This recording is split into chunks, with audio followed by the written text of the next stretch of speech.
अस्सलाम वालेकुम जी। हाँ जी वीवर, की हाल चाल ने? तबीयत से ठीक है जनाब। मैं बिलाल बोदला, तुम मेरे पे यूट्यूब चैनल ए बी भाई। हाँ जी वीवर, अज का मज़ेदार व्लॉग करने शुरू करें तो पहले लाइक शेयर कमेंट और सब्सक्राइब जरूर कर लो। अज का मज़ेदार व्लॉग करना है जी शुरू वीवर। हाँ जी जनाब, शाम का टाइम हो गया। तुम भी आते हो भी ये बंदा डेली व्लॉग बनाता है, डेली वो भी शाम के टाइम ते। तो मैं आख्या भी क्यों ना अज फिर शाम को बना दे भी है। तो सरकार अज आने मेन टॉपिक की तरफ। आप गड्डी है ज्वार, जिन्हों आप सदने सदा बहार ज्वार, जी कि बाद गडवाई आई, जी कि हूँ रेडी होने फिरदी, क्योंकि इन्हू या खाद लगनी है, ये रेडी हो जानी। ए चेक कर लो पत्ते। ये जनाब तुहानू क्या सी ना कि ये बाहर का बी मंगवाया है, इनके पत्ते होरवें होंगे। तुहानू पहले भी क्या सी कि ये चेक कर लेना है। इनकी वैरायटी है होर किस्म की है। ये जनाब तुहानू उस दिन क्या सी भी ये स्पेन चो मंगाई हुई है ज्वार, ठीक है। तो चेक कर लो भी हूँ इनकी सूरत हाल की है। थोड़ी जी बात साढ़े को केयर नहीं हो रही, क्योंकि चल रहे हैं रोज़े, मतलब रमज़ान शरीफ चल रही है। तो क्योंकि ये असी रखी है बी आस्ते, समझ लग गई। ये असी पट्ठियां आस्ते नहीं बनाई, ये सिर्फ इनका बी बनाना है। बी भी इस तरह का बनाना है कि अगर ये आप बी के तौर पर चलानी है, क्योंकि ये अजे तक पाकिस्तान घट चल रही है। तो इनू आप बी के तौर पर चलाना है जितनी अक चली। ये जिमें वो गार्लिक जी बन नहीं आया थोम, जिमें वो पाकिस्तान अजे तक बी के तौर पर चल रही है। ये बस ज्वार भी स्पेन की है जनाब, मंगाया हुआ बीज है। इनू आप बीज का नाम है फलपोरा, फलपोरा बीज का नाम है जनाब। ये भी तकरीबन 5 किलो का थैला होंगे, ठीक है। ये बल्कि 5 नहीं, ये 10 किलो का थैला सी। ये 10 किलो का थैला होंगे। फलपोरा बीज है जनाब स्पेन का, इटली स्पेन के नवी वैरायटी आई है। ज़्यादातर इटली का भी पाकिस्तान आ रही है, तो स्पेन का भी आ रही है ये बीज। तो ये तो जनाब अपना स्पेन वाला, ये चेक कर लो जी। मिट्ठी ज्वार, और ये तकरीबन तकरीबन कोई 12-13 फुट तक ये जानी है ज्वार। अज मैं आख्या स्पैशल, क्योंकि जदों गड्ढिया तो मैं आख्या भी व्यूअरां नूं विखा सा भी ये निकलती की हिसाब है।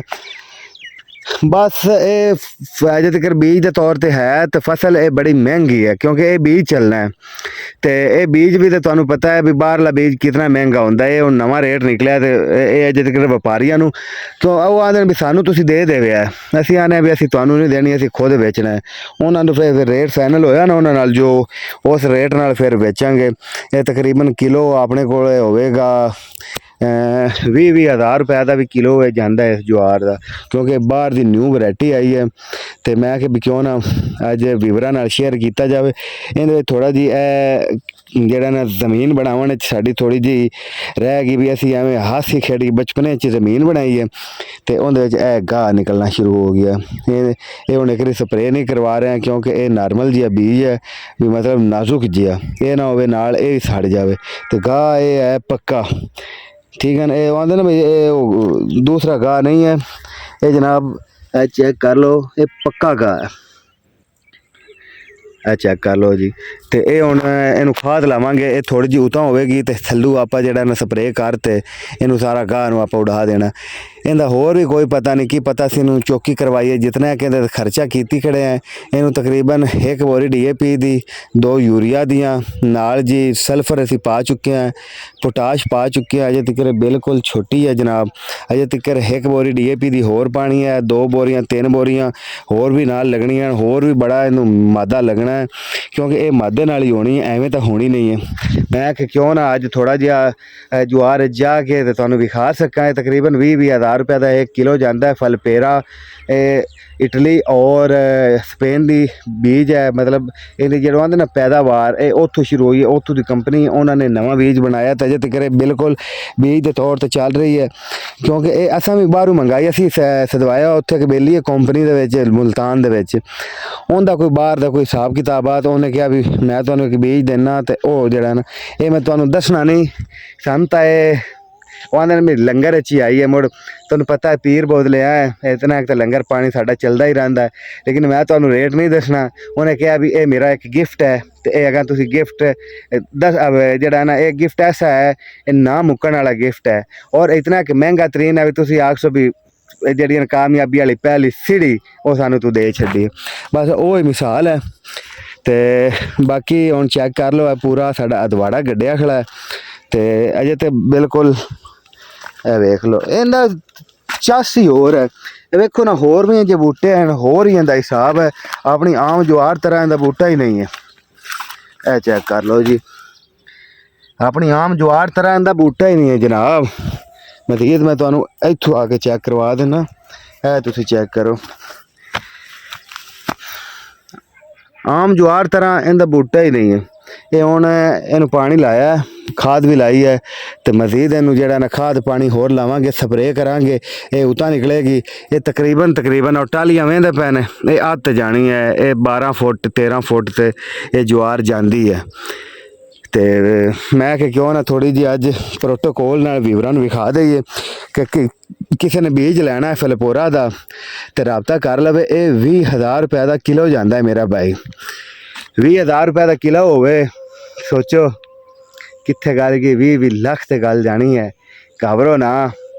ਇਹ ਐਸੀ ਫਸਲ ਆਪਾਂ ਆਲੂ ਮੱਕੀ ਦਾਈ ਆਪਾਂ ਉਹ ਫਲੋਪ ਕਿਸਾਨ ਹੈ ਜਿਹੜੇ ਇਤਨੀਆਂ ਛੀਆਂ ਗੜ ਤੇ ਫਿਰ ਵੀ ਫਾਇਦਾ ਕੋਈ ਨਹੀਂ ਹੁੰਦਾ। ਆਪਾਂ ਉੱਥੇ ਦੇ ਉੱਥੇ ਰਹਿ ਗਏ। ਵੱਡੇ ਜ਼ਿਮੀਂਦਾਰ ਵੱਡੇ ਹੋ ਜਾਂਦੇ ਨੇ, ਨਿੱਕੇ ਹੋ ਜਾਂਦੇ ਨੇ, ਤੇ ਵਿਚਕਾਰਵੇਂ ਵੀ ਨਿੱਕੇ ਹੀ ਹੋ ਜਾਂਦੇ ਨੇ। ਮਤਲਬ ਇੱਥੇ ਅੱਜ ਕੱਲ੍ਹ ਵੱਡਾ ਜ਼ਿਮੀਂਦਾਰ ਹੈ ਉਤਾਂ ਨਿਕਲ ਰਿਹਾ, ਹੋਰ ਨਾ ਠੇਕੇ ਤੇ ਕੋਈ ਕਿਸੇ ਨੂੰ ਲਵਣ ਦਿੰਦਾ, ਨਾ ਛੋਟੇ ਜ਼ਿਮੀਂਦਾਰ ਦੀ ਪਹੁੰਚ ਹੁੰਦੀ ਹੈ। ਇਹ ਹੁਣ ਇੱਕ ਅਦਵਾੜਾ ਆਪਾਂ ਗੱਡਿਆ, ਇਹ ਅਦਵਾੜੇ ਆਪਾਂ ਨੂੰ 20 ਲੱਖ ਰੁਪਈਆ ਦੇ ਜਾਵੇ ਤੇ ਹੋਰ ਆਪਾਂ ਭਲਾ ਕੀ ਲੈਣਾ ਹੈ। ਠੀਕ ਹੈ, ਜਵਾਰ ਕੱਢੋ ਜਾਂ ਗਾਰਲਿਕ ਜੀਵਨ ਉਹ ਥੋਮ ਕੱਢੋ, ਫਾਇਦਾ ਚੁੱਕੋ, ਛੋਟੀਆਂ ਸਬਜ਼ੀਆਂ ਤੋਂ ਫਾਇਦਾ ਚੁੱਕੋ। ਤੇ ਇਹ ਅਰਾਈਆਂ ਵਾਲੀ ਸਬਜ਼ੀਆਂ ਕੱਢੋ। ਇਹ ਆਪਾਂ ਜਿਹੜਾ ਨਾ ਆਲੂ ਕਣਕਾਂ 6 ਮਹੀਨਿਆਂ ਦੀ ਫਸਲ ਹੁੰਦੀ ਹੈ ਕਣਕ, ਆਪਾਂ ਜਿਹੜੀ ਜ਼ਮੀਨ ਬੰਦ ਰੱਖਨੇ ਆ। ਅਗਰ ਕਿਸੇ ਅਰਾਈ ਦੇ ਹੱਥੀ ਹੋਵੇ ਤੇ ਉਹਨੇ ਜਿਹੜਾ ਹੈ ਨਾ ਉਹ 6 ਮਹੀਨੇ 4 ਫਸਲਾਂ ਕੱਢ ਲੈਣੀਆਂ ਹੇਠ ਉੱਤੇ ਇੱਕ ਦੂਏ ਦੇ ਵਿੱਚ। ਉਹ 50-60 ਲੱਖ ਰੁਪਈਆ ਇੱਕ ਕਿੱਲੇ 'ਚੋਂ ਕੱਢ ਲੈਣਾ। ਠੀਕ ਹੈ, ਤੇ ਇਹ ਜਿਹੜਾ ਜਦੀਦ ਫਾਰਮਿੰਗ ਲਿਆਓ, ਬਾਹਰ ਦੇ ਬੀਜ ਮੰਗਾਓ, ਅੱਛੇ ਬੀਜ ਹੁੰਦੇ ਨੇ। ਆਪਣੀ ਕੰਪਨੀਆਂ ਫਲੋਪ ਕੰਪਨੀਆਂ ਪਾਕਿਸਤਾਨੀ, ਇਹ ਜਿਹੜਾ ਨਾ ਇਹ ਅੱਜ ਕਾਫਰਾਂ 'ਚ ਮੁੜ ਵੀ ਕੋਈ ਈਮਾਨ ਹੈ, ਈਮਾਨ ਦੀ ਰੱਤੀ ਹੈ, ਲੇਕਿਨ ਮੁਸਲਮਾਨਾਂ 'ਚੋਂ ਈਮਾਨ ਦੀ ਰੱਤੀ ਕੋਈ ਨਹੀਂ ਰਹਿ ਗਈ ਹੈ। ਤੇ ਫਲੋਪ ਬੀਜ ਆ ਰਹੇ ਤੇ ਆਪਣੇ ਭਾਈ ਨੂੰ ਇਜਾਜ਼ਤ एक अमल करना है, एक चेक करो, अगर तुहानू फायदा ना आवे तो फिर कवे है। बाकी लव यू हो गया। फलस्तीन वास्ते दुआ की करो। पाकिस्तान जिंदाबाद। अल्लाह हाफिज़।